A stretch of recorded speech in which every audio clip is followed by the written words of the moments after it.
آج ایک شخص کہتا ہے کہ میرے پاس اولاد نہیں ہے، کیا کروں، میرے پاس مال نہیں ہے۔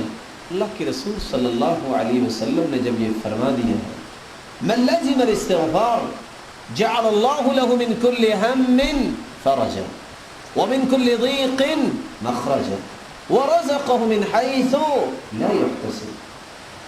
جو شخص استغفار کرتا ہے استغفر اللہ، اگر زیادہ یاد نہیں کر سکتا استغفر اللہ، اگر ہمت ہے استغفر اللہ ربی من کل ذنب واتوب الیہ، اگر اور کر سکتا ہے استغفر اللہ الذی لا الہ الا هو الحی القیوم واتوب الیہ۔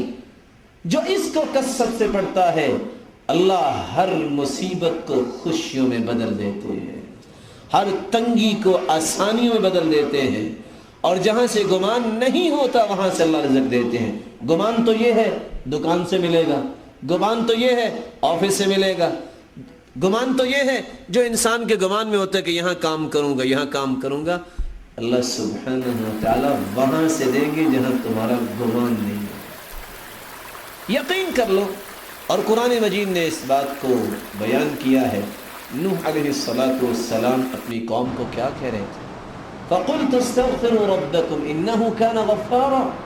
استغفار کر لو، سب سے پہلی بات اللہ تمہارے گناہوں کو معاف کر دے گا، اس سے بڑا انعام ہے ہی کوئی۔ يُرْسِلِ السَّمَاءَ عَلَيْكُمْ مِدْرَارًا، آسمان سے بارش نازل ہوگی۔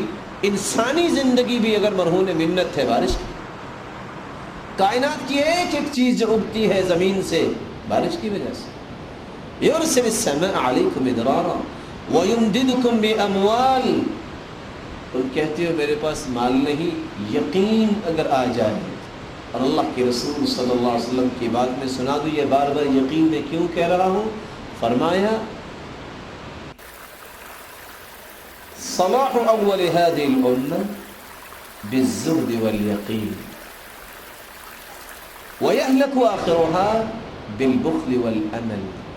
اس امت کے پہلے لوگ اگر کامیاب ہوئے یقین اور زہد کی وجہ سے، اور اس امت کے آخری لوگ اگر ہلاک ہوں گے بخیلی اور لمبی امید کی